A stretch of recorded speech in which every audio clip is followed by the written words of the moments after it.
Very good afternoon to all my students and to all my teachers and to the resource person. Dr. Shiba Singh, a very warm welcome to you from Ghanshyam Das Jalan College. I, Dr. Rajeshwari Ravi, the director and in charge principal of this college, extend a very warm welcome to you from also our managing committee of the college, all the teachers and the students.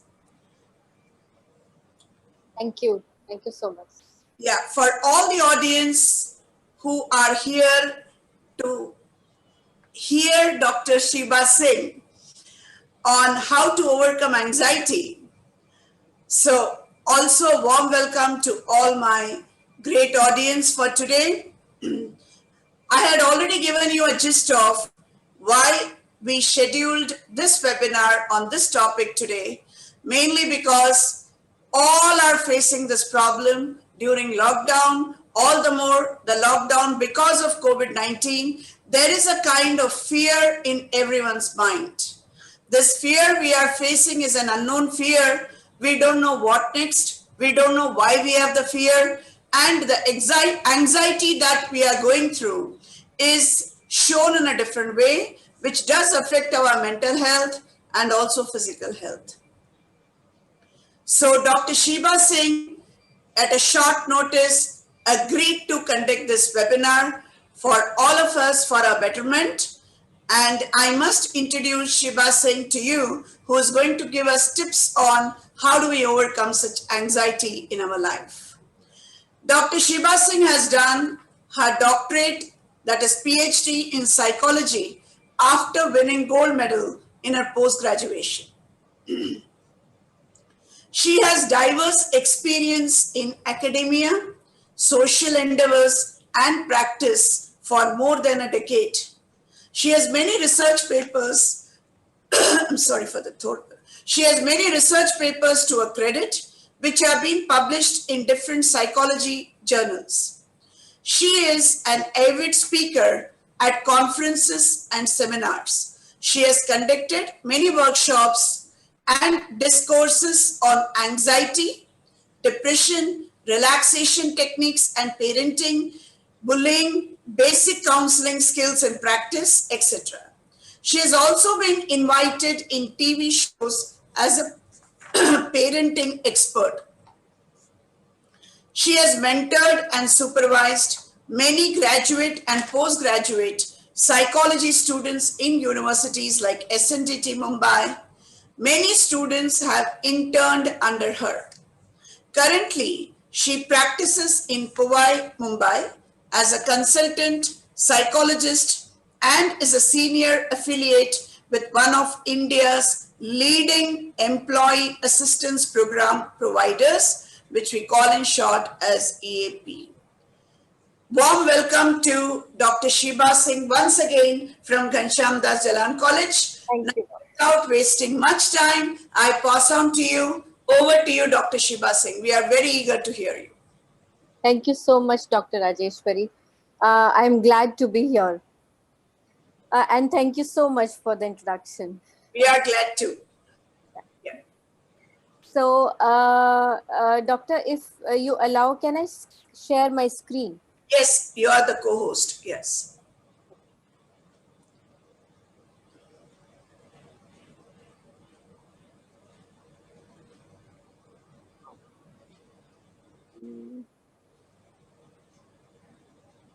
Yes. I hope everybody can see this. Yes. The screen. Yeah. Okay. Yeah. So, good afternoon, everyone, all students and teachers. Dr. Rajeshwari, thank you so much for inviting me. And today we'll be talking about anxiety. So, I think we all are talking about anxiety these days.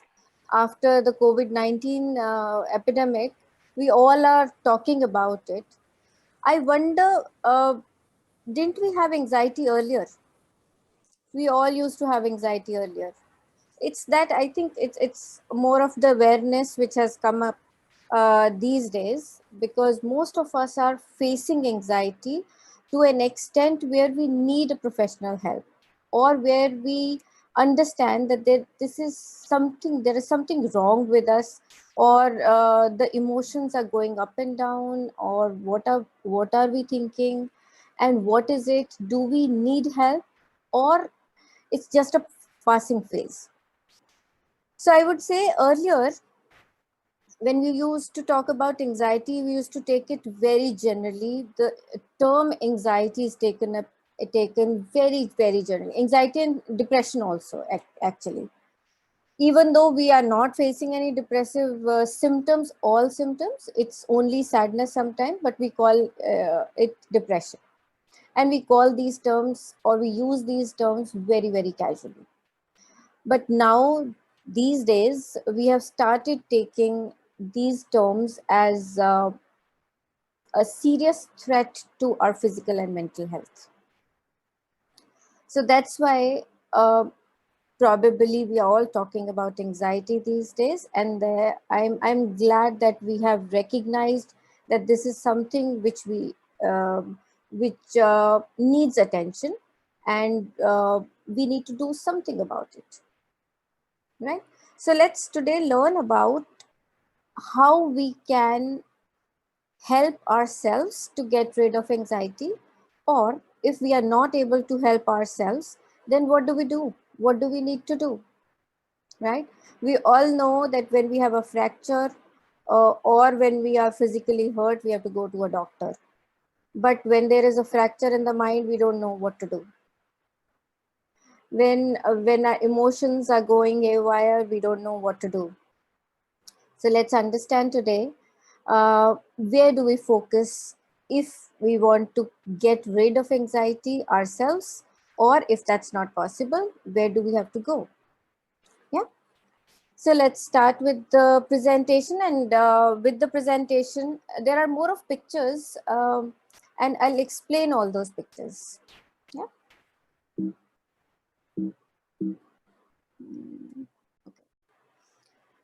Yeah. So now we say anxiety spectrum. We are talking about anxiety spectrum today. So according to the classification which we all learn, there are many anxiety-based disorders. So now will not be able to take all those anxiety-based disorders, but we'll be taking the most important ones, or which we normally see or we face normally in our daily lives. Okay, so there are symptoms. Now I'll not be talking about how to diagnose generalized anxiety or how to diagnose any social anxiety, but I'll be telling you some broad features where you can identify that this is anxiety and this is this kind of anxiety. Okay. So we'll be talking about generalized anxiety, obsessive compulsive disorder, which is also anxiety based. We'll be talking about social anxiety. We all face social anxiety, and we'll be learning about phobias. Okay, so we'll start with the generalized anxiety. I would not call it disorder, but it is a disorder. Yeah. Okay. So when we are anxious, two very important things bother us. One is sleep, and another is appetite. So sleep is either disturbed, or we are not able to sleep. We don't get sleep easily, or we get up early in the morning, or we get very less sleep, or we get increased sleep. So any kind of sleep disturbance is included when we are anxious, or we face this kind of difficulty. And another very important thing is, which is very visible and obvious, it is change in the appetite. Either it becomes very less, or or it increases, becomes too much. I mean, when you were eating, say, 3 meals a day, you are not now eating 5 or 6 meals a day, or your capacity has increased. If you were eating two chapatis earlier, now you are eating four. That's stress eating. So either the appetite decreases or it increases. So this is a very important feature which we recognize first of all when we are anxious. Okay. Now, acidity. Many a times people come to me and they say that I have only acidity. So now, and their physicians have told them to see a psychologist. How is acidity concerned with anxiety or with any other mental health disorder? It is actually, you know, when you have physical discomfort and you get all your physical tests done and all come normal, then there is something wrong psychologically. There is some cause which is psychological, and there is some discomfort which is psychological, or this is a mental health issue, right? So whenever you have anxiety, you face psychological and physical discomfort, both. So if you have constipation, acidity, palpitations, or increased heart rate, these are all physiological symptoms. So when you feel like that and you get all your physical tests done, so you rule out any physical difficulty, then it is a psychological difficulty. So you get rid of your anxiety or you get rid of your stress, and your anxiety and your acidity, constipation, or heart palpitations, they would all go away, right? Then we have other physiological difficulties of other physiological symptoms, which are like trembling, or say breathing issue. We hyperventilate, or there is breathlessness. Either there is shortness of breath or there is hyperventilation. We feel very tired and we sweat a lot, right? Now, the last picture which I have shown also comes under social anxiety. So when we are standing in front of public, or we are speaking in front of people, or we are standing in the class and speaking, uh, we feel very anxious, and sometimes we are palpitating and sweating also, right? So these are all anxiety symptoms. Now, when we say tiredness, or when we say we are very tired, or we experience fatigue, what is it? How is it related to anxiety? You know, this is how mind and body are related. So when there is something wrong in our mind, or we are thinking something which is negative, probably we don't feel like doing anything physically also. So we have to sometimes when we are sad or when we are anxious and the doorbell rings, we literally drag ourselves to the door.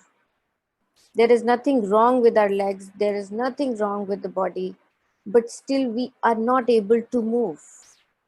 So the cause is psychological and the difficulty is psychological, right? So let's move on to other symptoms. Yeah. So now we have some psychological symptoms also, definitely, because this is a psychological mental health disorder. So a lot of confusion, a lot of or maybe lack of decision making, palpitations, or uh, we don't know what to do.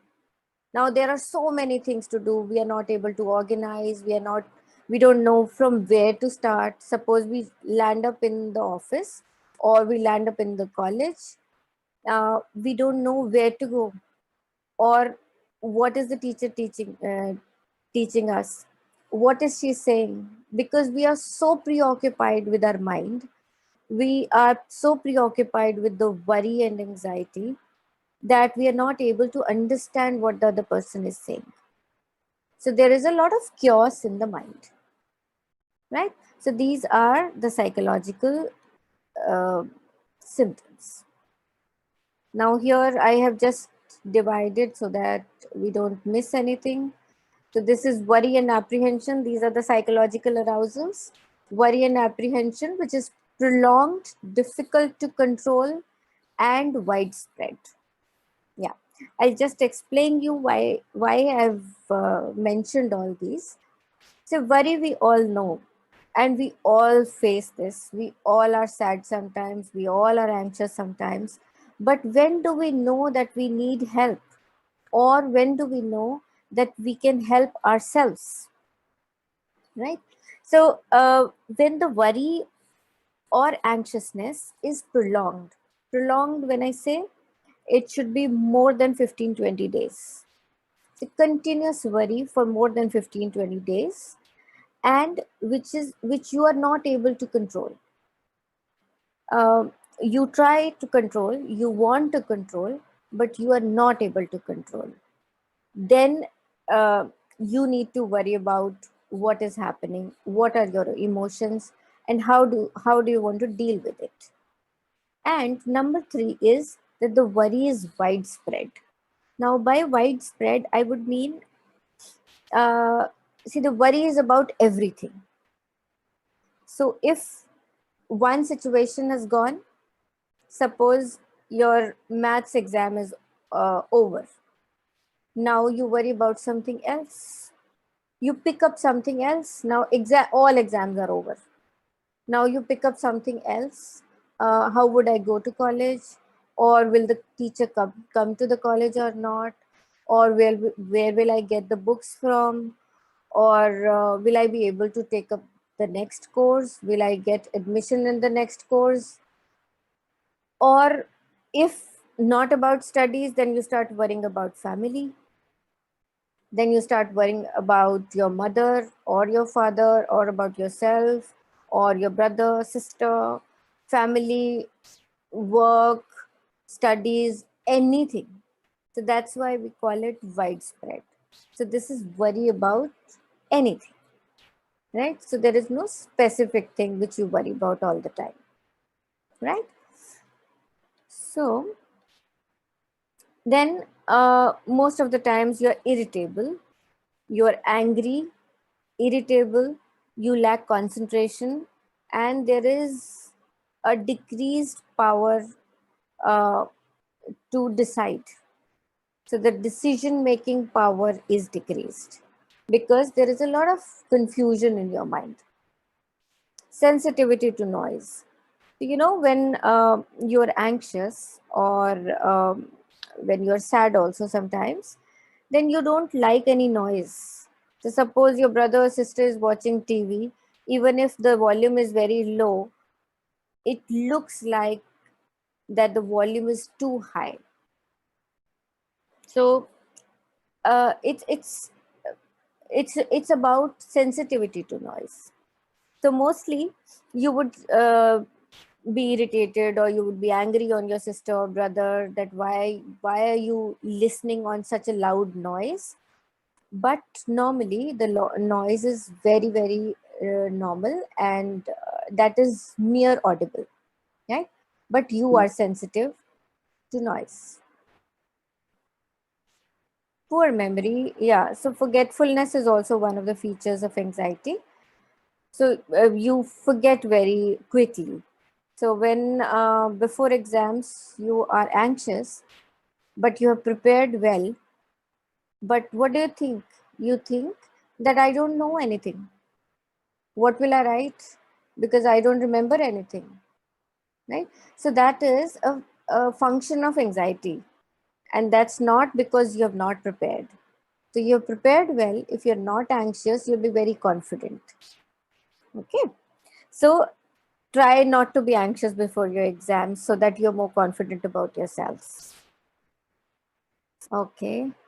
So there are more features which I've written here. The autonomic overactivity, like I already mentioned, sweating, palpitations, drying of mouth. So when you're anxious or when you're very tense, you drink a lot of water. That's because your mouth gets dry very quickly, right?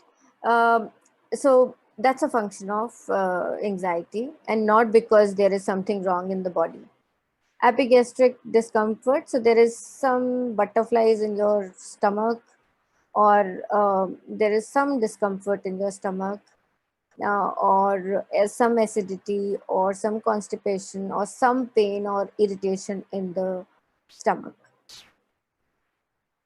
You also feel dizzy when you're anxious. So sometimes you think that you're about to fall down. So you feel very giddy. So that's because of anxiety. A very, very important thing is muscle tension. When you're anxious, your muscles, your body becomes very tense. Now, if your whole body doesn't become tense, that is also possible, then one or two of your muscles would be very tense. Now, you have to identify which are those muscles which are very tense. Okay.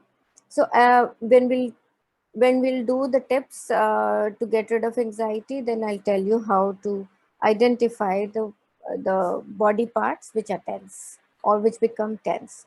So it is different for different people, right? So restlessness, trembling, inability to relax, and headache. So when your body becomes tense or your shoulders become tense, obviously that create headache, and that headache can be bilateral, frontal, or occipital. That means that either it is, say, both sides, or it is only in the front, or it is only at the back of your head, right? So you identify that this is an anxiety headache and not a physical headache. Okay. So the moment you relax, your headache goes away. Yeah. So there is another anxiety which we all face, that is social anxiety. So I normally quote this example of mine when I was some 13 years old. I went to the stage to participate in a debate competition, and I was so anxious to see the crowd that I forgot everything. And I said good morning, and I said thank you and sorry, and came down. So that was my first take on that public speaking. But I was 12, and then I started working on myself after that. And I thought, this is not done. So I can't behave like this, because I knew everything. I had learned my speech, but then I forgot everything. Or I had, there was so much confusion in my mind that I was not able to recall anything. So I waited there for 2 minutes, and then I came down. So this is the kind of social anxiety. I think most of us face this. But then you don't need to be scared of it, because we can work on it.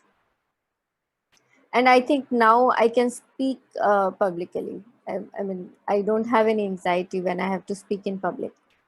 So I worked on myself, and that's how you all can work on yourself, whoever faces this social anxiety. So let's see what happens and why does this happen. Yeah. Yeah. So this is public speaking.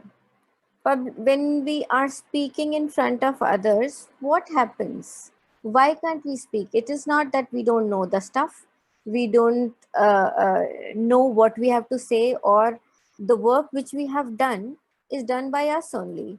So why do we worry about talking in front of people? Okay. Um, you know, there is a fear of judgment. You think that you are the focus of attention, and everybody is looking at you, and everybody is judging you. Everybody is looking at your face. How are you making your face? How is your body? Are you sweating? Are you trembling? Is your mouth getting dry because of anxiety?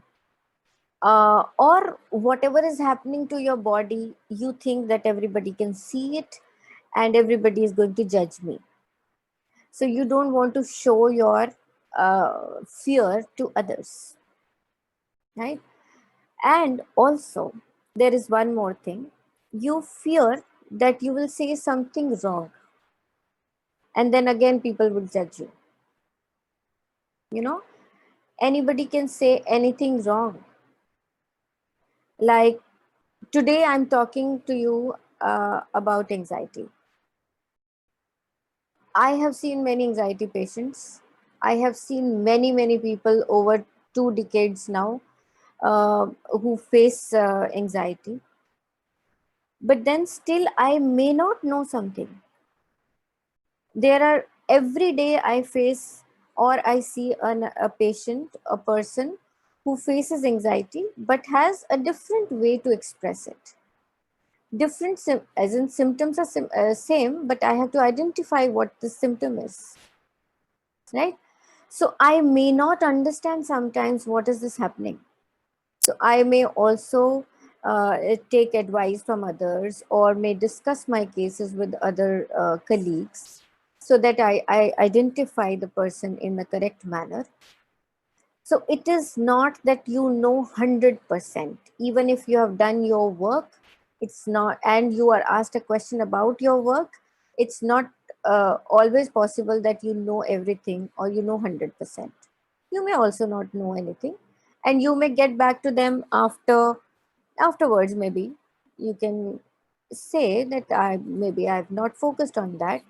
Maybe I'll get back to you after some time or after I read about it. Okay. So these are some of the things, I mean, some ways in which you can deal with your anxiety. But then this is what people think when they face social anxiety or when they experience social anxiety, right?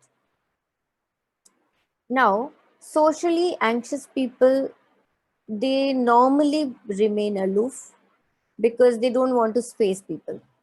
They don't. And now another very important thing over here is that they have very small circle of friends. So maybe they would have 3 to 4 friends. Now if these 3 to 4 friends go to a movie with another group of friends, uh, a socially anxious person would not want to accompany them because there are other strangers who are again with you, with your group. You're very comfortable with your group, you're very comfortable with your own friends, but when they are meeting other people or when they are meeting strangers whom you don't know, then you are not comfortable joining them, right? So and you would be the only one who would not be accompanying them. Everybody else would go and watch a movie or go for a party. So aloof is another feature. And then you are, obviously you don't go for parties because there are the many people whom you don't know. So you only know 3 to 4 people or maybe maximum 10 people, but in a party you would have many other people. So you remain aloof. Now, like I discussed earlier, that you would tremble when you stand in front of public. You would start trembling. You would start um, uh, mm, maybe sweating. You would feel nauseatic. You feel like vomiting because of fear. So many a time before an exam also, many people feel nauseatic. So they feel like vomiting at that time. And then you're very shy. So in social anxiety, people say we are very shy. Now, shyness is a very small feature of social anxiety. So many small children are very shy, but then when they are exposed to others, when they are exposed, many times we tell our small children, even 5 6 year old or 3 year old also, sometimes we tell them to go and say a poem in front of the guests who have come, right? Looks very silly, but it helps a lot uh, in developing the confidence of the child, right? So then when he's talking in front of or he's saying a poem in front of 3 to 4 people, he would have confidence in saying that poem in front of 10 people, 100 people also, right? So this is a good exercise. So the shyness goes away when you do these exercises again and again. Okay? Yeah. So we move forward. So now we understand some situations where we experience social anxiety. Now, public speaking, we have already spoken about this. Social gatherings also we have spoken. Speaking in front of authority figures.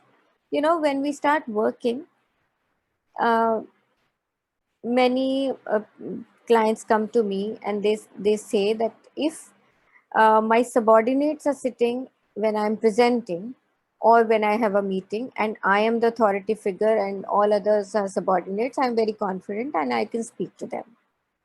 But the moment there is even one authority figure or even one boss in the meeting, I get very anxious. I'm not able to speak. I'm not able to say anything, right?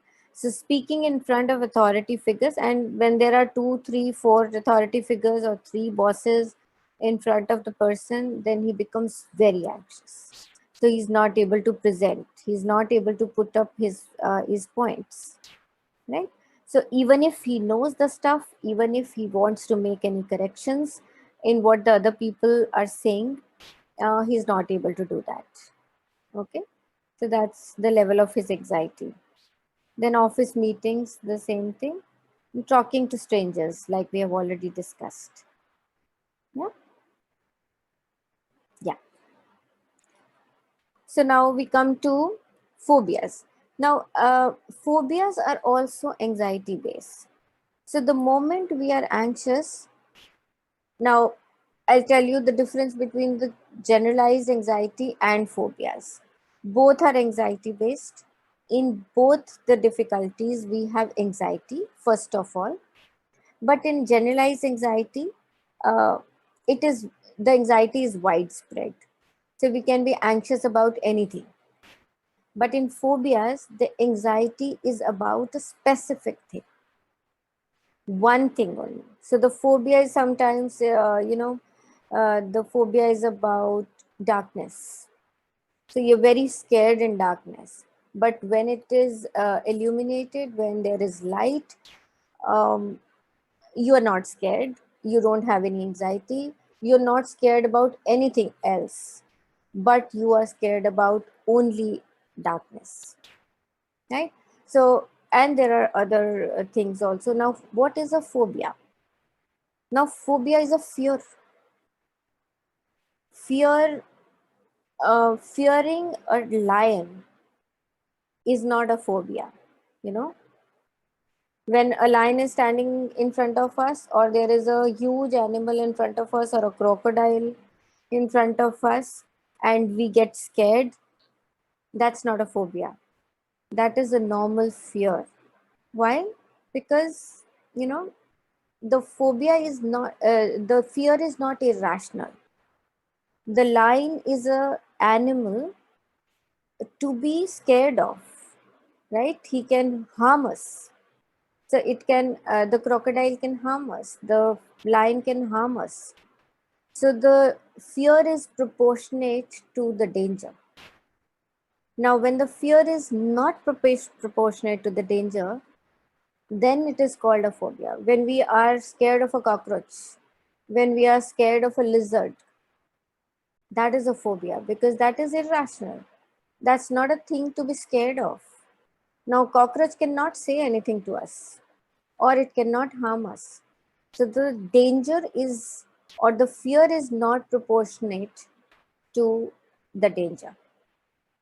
That's why we call it a phobia. Now, there are different, many kinds of phobias. We'll talk about some of those which are rare also.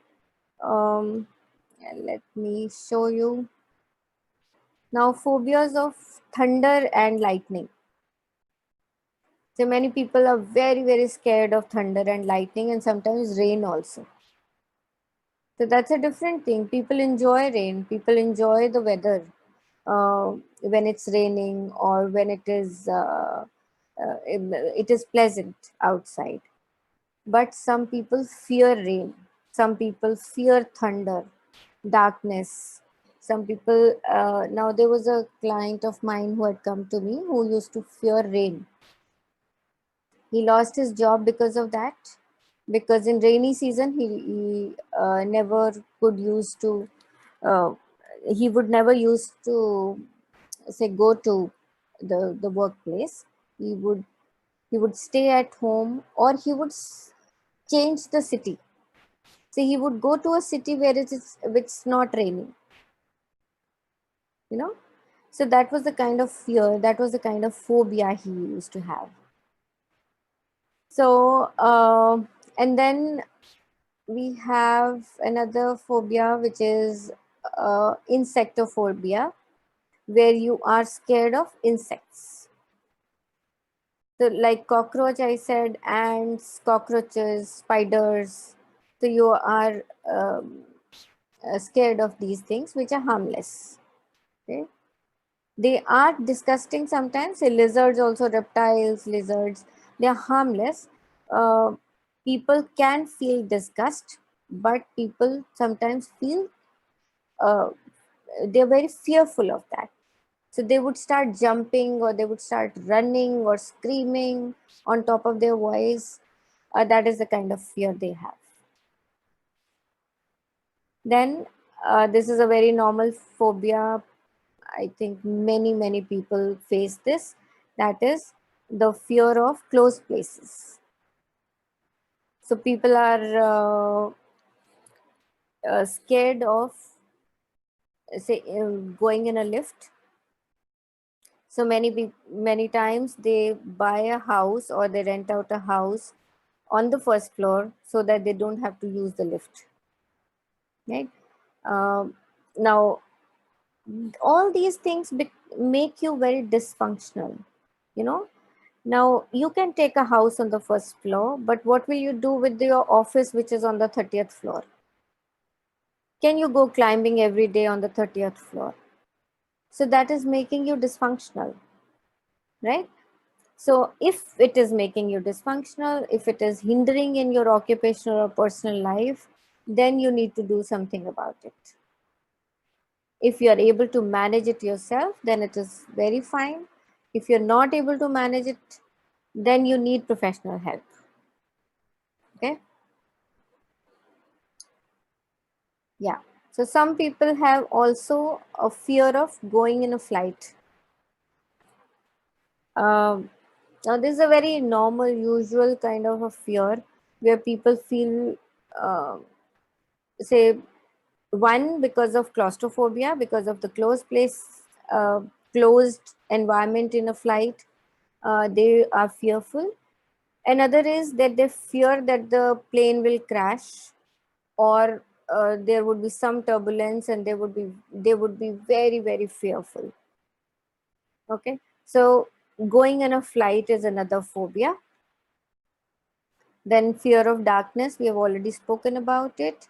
Fear of heights is another phobia, where if you're standing on the 60th or 50th floor and you see down, everybody gets scared. But then there are people who get very scared, and they start sweating, and they show all the physiological symptoms of anxiety. So that's the kind of fear. Yeah. So one, they would not go till the 50th floor, or because they fear that they would fall down from there, or they would lose control and fall down from there. So that's why they don't go there. Okay. So that's the kind of fear they have. Yeah. So two anxiety based disorders, three actually, we have discussed. And this is the last one. Now, I'll tell you something about this obsessive compulsive behavior. Now, earlier, if I talk about OCD technically, that was earlier considered as anxiety based in our classifications, in our technical classifications. But now, for the last 5 6 years, when the latest classification has come, they have made this a separate class, a separate disorder, right? But still, I believe that this is anxiety based. When people are anxious, these obsessions and compulsions come up, right? So we just find out what happens in this obsessive compulsive behavior. Okay, so there is this vicious cycle of OCD, which we'll discuss. So this is the kind of cycle. I would want to show you this. Yeah. So this is, so first of all, we have obsessions. Here we have obsessions. Obsessions are the thoughts which come to your mind again and again. You know, um, suppose very common obsessions are that have you locked your door or not? Have you switched off your gas or not in the kitchen? Okay, so these are very, very common obsessions. So first of all, this thought, obsession is a thought, that is a repeated thought which comes to your mind again and again, which makes you anxious. The second step is anxiety. So this thought makes you anxious. Now, to clear your anxiety or to get rid of your anxiety, you act upon it. If you think that you have not locked the door, you would go and see the lock. That is your compulsion. That is your action, right? So that relieves you from anxiety. This is the relief. After you act, after your compulsion, there is some relief, but the relief is very temporary. You know, it is as temporary as, say, 2 seconds, 5 seconds, 1 minute. Again you have the same obsession, again you have the same thought, then again you have anxiety, then you act, and likewise you go 10, 20, 50 times to see whether you have locked the door. Now you also know that you have locked the door. You also know that there is no fun going there again and again checking, but still you are not able to control it. You go there, you see, yes, it is locked, and then you come back. Now, there is a lot of mental exhaustion and physical exhaustion if you're doing this. You know, every time you're thinking the same thing, then you become anxious, then you act on it, and then you find some relief for 5 minutes maximum, and then you have again the same obsession. And then the cycle goes on and on and on, you know. So that is the, sorry,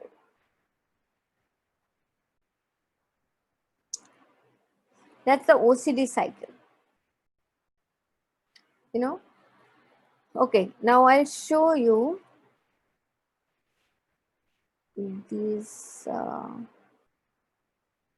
Yeah, so these are some of the rituals we do uh, when we have these obsessives. You know, this is counting ritual. So when you are stepping up, you count all the stairs. Then when you're coming down again, you count the stairs. Then again, when you're going up, you again count the stairs. So this is a counting ritual, you know. That is also obsessive in nature. Okay, there is one more I would want to show you. Yeah,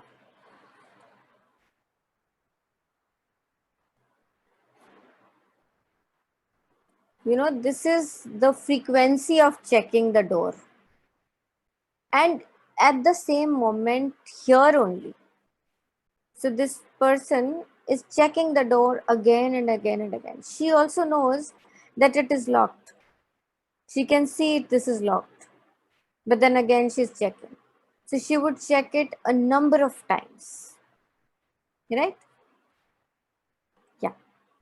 So this is the kind of obsession people have, you know.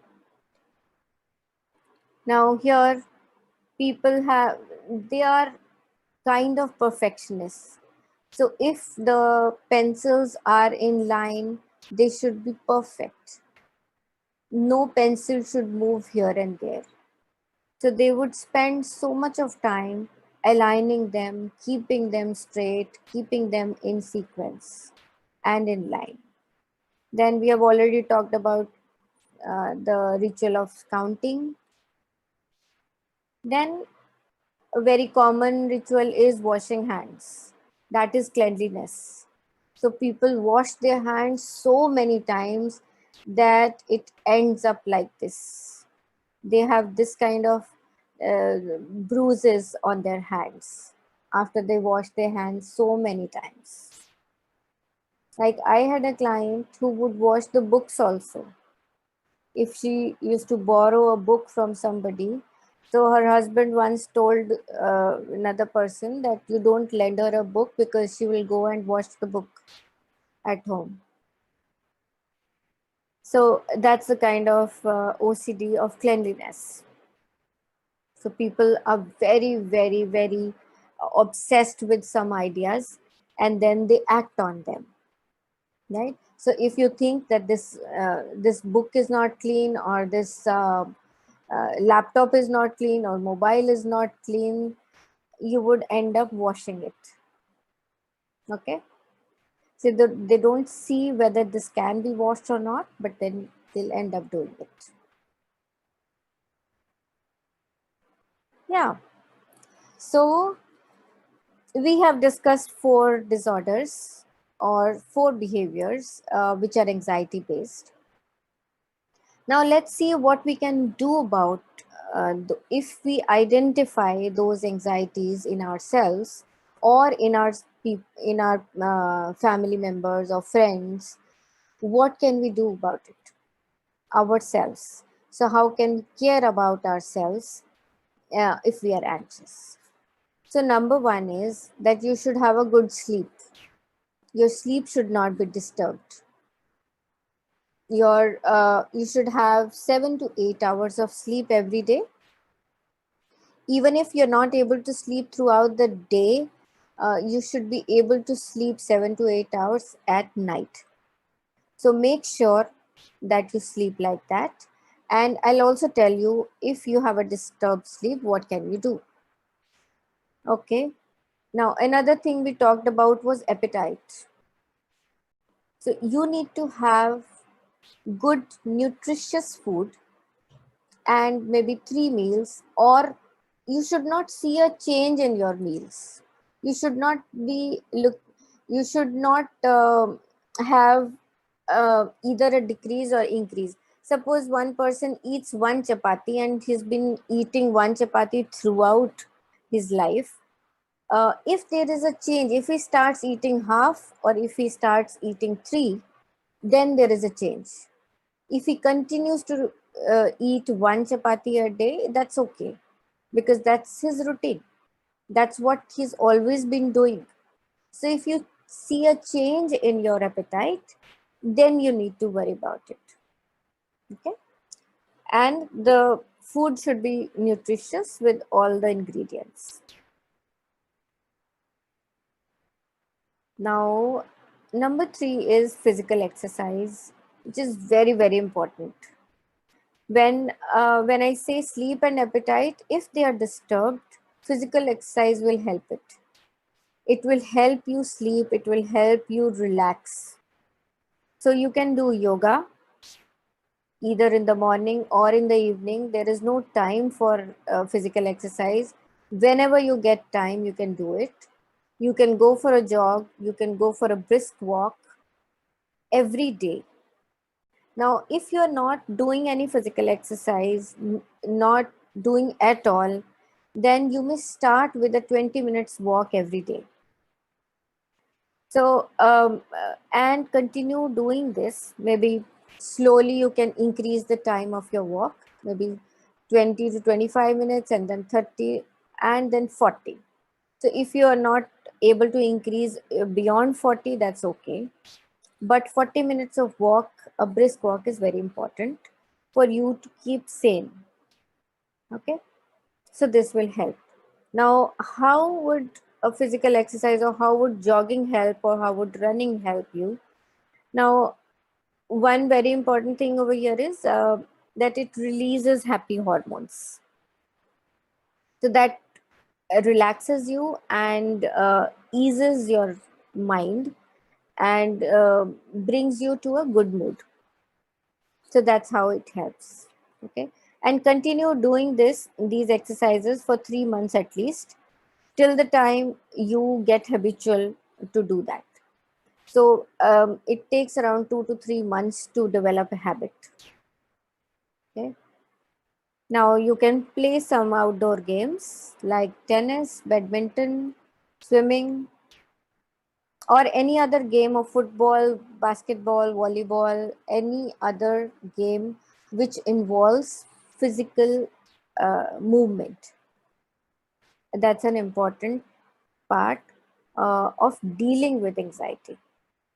And these are magical actually. If you start doing this, you would see that your anxiety goes away.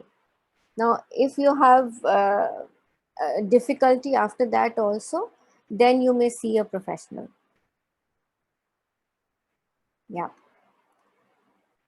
Now, one more way to deal with anxiety is relaxation exercises. Now, when you are doing physical exercise, with that you can do some deep breathing. Say deep breaths, even if you are sitting in your college, if you are sitting in your office, you can do this exercise to relax yourself, to relax your whole body. Now, another exercise is progressive muscle relaxation, which is a wonderful exercise. You know, here you have to stretch your muscles and then relax your muscles. Now, this exercise teaches your body what is tension and what is relaxation. So, once you identify which part of your body is tense, suppose your shoulders are tense, then it also teaches you how to relax your shoulders. So once you understand, or once you learn how to relax your muscles one by one, then wherever you're sitting, you can relax your muscles and you can ease yourself. And the relaxation exercises are very, very helpful in anxiety. So two things are important if you want to manage your sleep and appetite and your anxiety, that is physical exercise and relaxation exercise. So pick up any one physical exercise and any one relaxation exercise, right? So this will definitely help you. Yeah. Um, yeah. Activity schedule. Making an activity schedule will also help you. Now, I always say that you have to include 3 things in your activity schedule. Make your activity schedule according to yourself, right? So you know what things are important for you, what is your priority, you know what time is free for you, when you have to go to your college, or when do you have to attend to your parents or your siblings, or when you have your free time. Okay, so make your activity schedule according to yourself, but include 3 things in that. One is productivity, where you do something, where you're achieving something, right? Maybe your office work or college work or your studies. Number 2 is your leisure time. So some leisure activities, what you want to do in a day, include maybe half an hour, 45 minutes, 1 hour in a day, so that you relax at that time and you have nothing on your mind at that time. Yeah. And number 3 is, like I earlier said, exercise. So these 3 things are important for you to include in your activity schedule, and make your activity schedule time wise. Say morning 7 to 8 I'm doing this, 8 to 9 I'm doing that. Time your activities. Don't say, and write down your activity schedule the day before you start your say at night you schedule your activity for the next day, right? So in leisure time you can also include some watching some movies or watching your shows or going out with friends, or having a holiday sometimes. Okay, so according to you, that's what I said. So you have to make your activity schedule according to yourself. Okay, yeah. Now all these things you can do yourself. You can do for yourself and for your friends, your family. Okay, now if there must be some people who are already having those anxiety disorders or any other disorder, anxiety disorder, so they can also follow all these 5 things and uh, continue taking your whatever therapy schedules you are taking, therapy sessions you are taking, or any medicines you are taking. Keep on taking those, but include these 5 things also in that.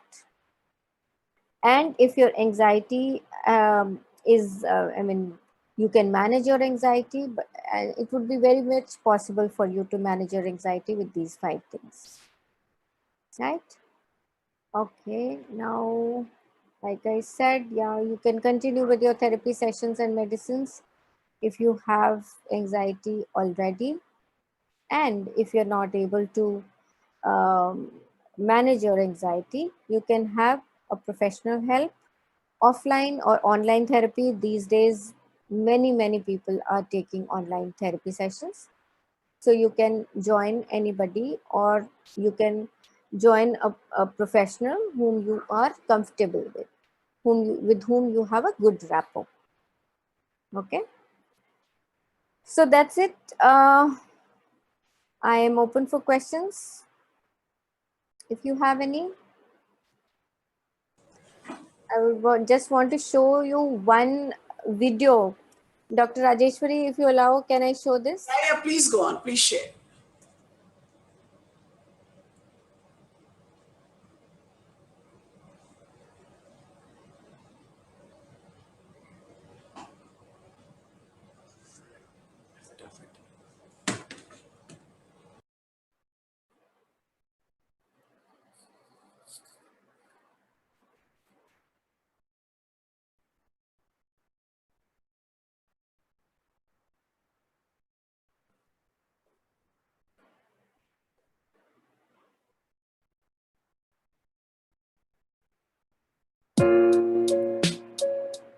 Yeah. Hope.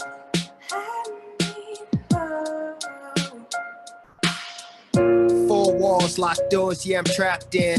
Underwater, can't breathe, suffocating. Can't think, yeah, my thoughts be wondering. Nowhere to go, guess I'll stand hiding. Yeah, yo, feeling so alone. The world is kinda scary, so I climb back in my zone. Feeling so lost, trying to find my way home. Always been an outsider, cast away the unknown. I don't know what to do, should I tell my friends? But then again, my friendships may end. So I keep it to myself, won't let you in. Lord, tell me how much longer before it ends. It's like I'm living life through a dark tunnel. I can see light, but I can only see it. Even though some days I feel like I reached it, only to be knocked back down the tunnel, feeling defeated. I start back up just to stop again. Failure becomes my reliable new friend. I need to be free to tell. I pray the stigma gone. I pray the fear would fail. I pray that God will free my mind from this jail cell. At least give me some people that I can tell, that I can trust. Won't write me off as wasted dust. I just wish my mind would hush. I need a bridge to get from where I am to where I wanna be. Yeah. I wanna live free from all this misery. Can you help me? Help me to be free. Yeah. There is hope, you're not alone. On your own, by yourself. There is hope. There's hope. We are here here for you. Hold on. It's true, there is hope. You're not alone, on your own, by yourself. There is hope. We are here for you. Here's true. Yeah, there's help and there's hope. And there's a way to see life clearer, no scope. And there are 3 things that you really need to know. So let me get to them right before I let you go. You're not a mistake, and your struggles don't define you. Wrote this song only to remind you your value priceless. Yeah, you're to die for, with a plan and purpose. No, you're not worthless, I know this for certain. No, you're not a burden. We all need to feel pain when someone is hurting. You gotta know you're worth it. You're worth it. There's hope for certain. There is hope. You're not alone. You're not alone. On your own, by yourself. There is hope. We are here for you. And he is true. There is hope. You're not alone. You're not On alone. your own, by yourself. Yeah. There is hope. We are here for you. He is true.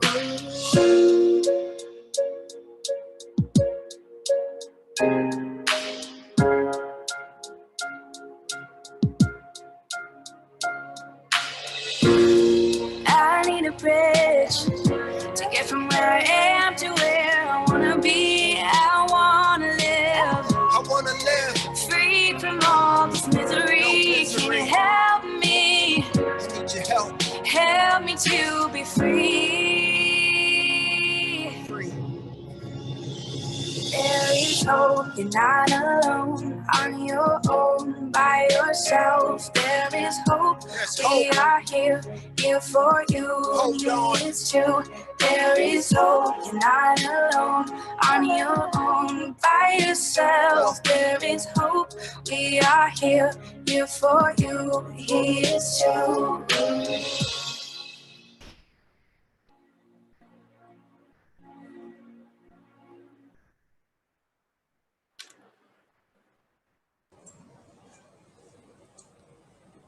Yeah. Thank you for listening. Yes, Dr. Shiva, that was a very, very interesting and encouraging, motivating video for people to believe that hope is always there. As we say that there is always a solution to every problem. So your message in this video is very well conveyed that nobody should run away from the problem that they are facing or any kind of an anxiety, which can always be overcome with the right solution and with the right guidance and counseling taken. Also, we could understand that one need to talk to others about their problem.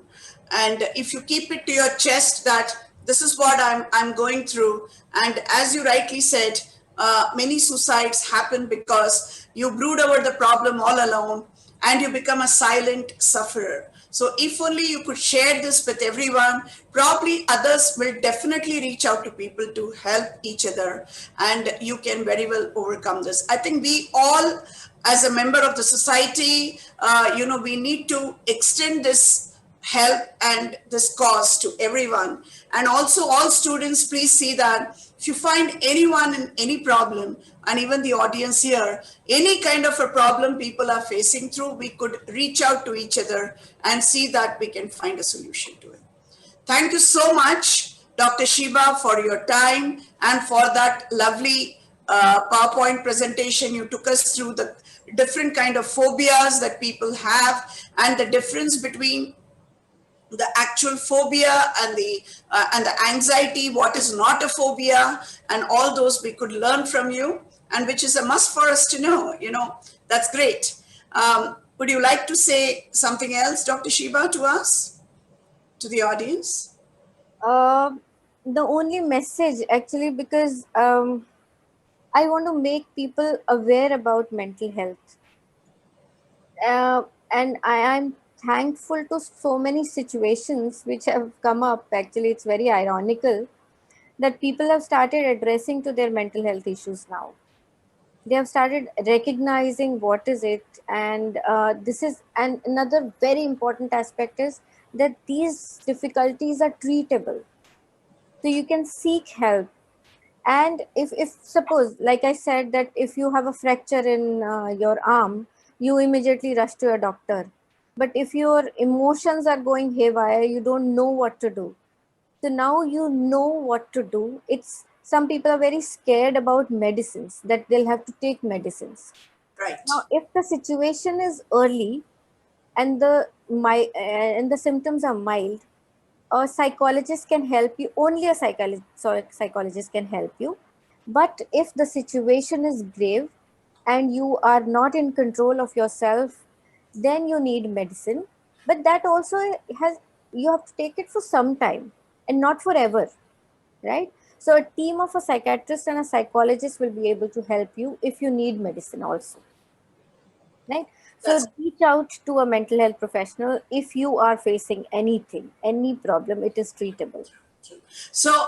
Unlike earlier days, people used to feel that anybody going to a psychiatrist means, it's a taboo. I mean, that person was not like untouchable considered. But now, today, the people's mindset is opening. It's just like if you have a problem with your tooth, you go to a dentist. If you have a problem with your heart, you go to a cardiologist.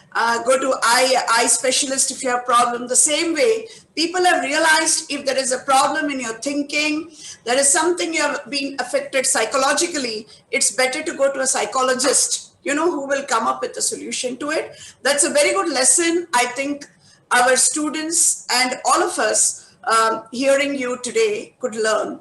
Thank you so much, Dr. Shiba. I now request our Professor Vishal to extend the vote of thanks for today's session to you.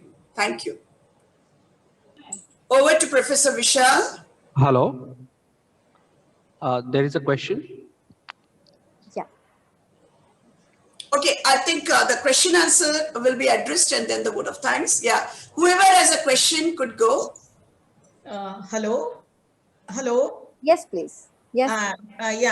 Good afternoon. Good evening, Dr. Shiba. This is Asha. I just want to know, is anxiety somewhere related to like introvert and extrovert? I'm talking about, are introvert people more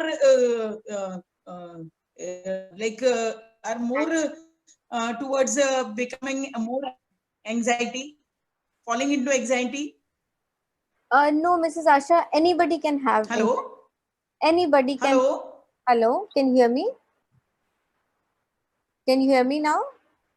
Okay, I can hear you. Yeah, it's nothing related to introvert and extrovert. Any introvert may fall more into anxiety, and extrovert will not fall into anxiety. Nothing like that. No. That's not the case, because introvert and extrovert are two personality types. Okay. And they are comfortable in their personality. Those people are not anxious. The people who are extroverts, but they are not talking, say for the last 1 month, 6 months, he's not talking. Okay. That doesn't mean that he has become an introvert. Okay. He's actually an extrovert. Secondly, is it related to age and gender? Means a particular age may fall more into anxiety and a particular gender may fall. According to my study, females are more tend towards getting anxiety problems more. Yes. Okay. Because they tend to be more emotional. People usually, in normal terms, we say they are more emotional. Okay. And does constant anxiety lead to depression? No. See, anxiety and depression, they are two different things. Not necessarily it may lead to but depression. Normally what happens, anxiety and depression go hand in hand. Okay. So normally if you have anxiety, you have some components of depression also, or maybe mild depression you have, or maybe there are very less chances that if you have anxiety you would not have depression. You would have depression. Okay. Right? How to justify the right or justify or diagnose that the person is has fallen into anxiety and he really needs help of a psychologist? See, Mrs. Asha, if the person becomes dysfunctional, if he is not able to manage his anxiety, he is not able to control his anxiety, and so many things are his occupational life, his social life, his personal life are getting affected, then you need to see a professional. Okay. And last, how long do you think once a person falls into anxiety problem, how long does it stay with it? Is there some period that after a few hours or after a few days, that person is going to come out of it? No, he would not come out of it on his own. See, if it is a mild anxiety, if it is Okay. for He needs help. 2 days, He or she needs help. yeah, if it lingers on for a month, suppose, Okay. then it will not come out of its own. Then Okay. you need help. Yeah. So it needs. Okay. Okay. Thank you so much. Yeah. Many people say that this is a phase of sadness and the people would come out of it. It's not a phase. It's not a phase. Okay. It is a disorder and that needs treatment. Okay, dear. Thank you so much. It was really lovely listening to you. Most welcome. Most welcome. Thank you. God bless you. Any other question? Any other question? No, ma'am. Hello. Yeah. 1 minute. It was a wonderful session. Probably people are very clear with Dr. Shiva, everything. So maybe they are not having question therefore. Now I pass on to our Professor Vishal to extend the vote of thanks. Over to Vishal. Very good afternoon to all. Honorable Dr. Rajeshwari Ravi, Director and Principal, respected management. Just a second. Vishal, please unmute your video.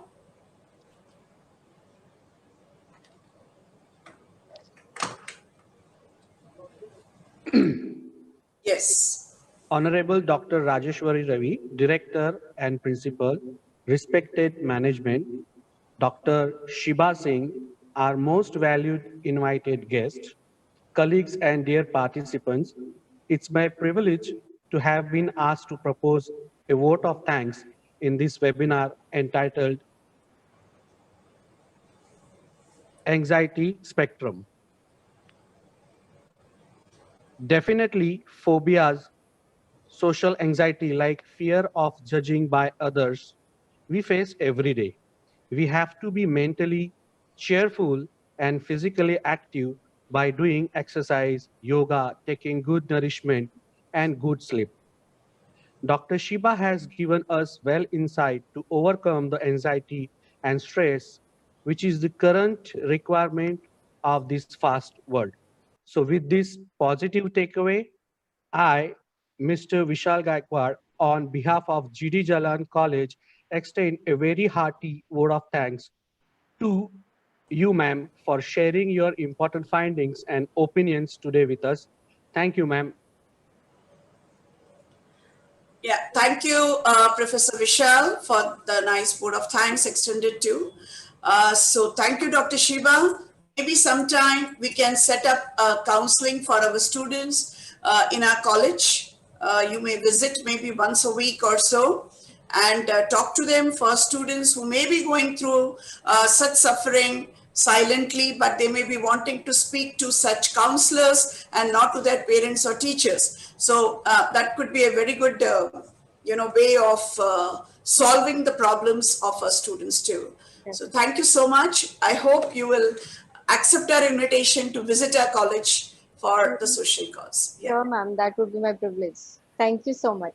Thank you so much. Thank you, audience, for being a wonderful audience. See you again, meet you again online the next webinar. Thank you, Dr. Shiba, once again. Thank you.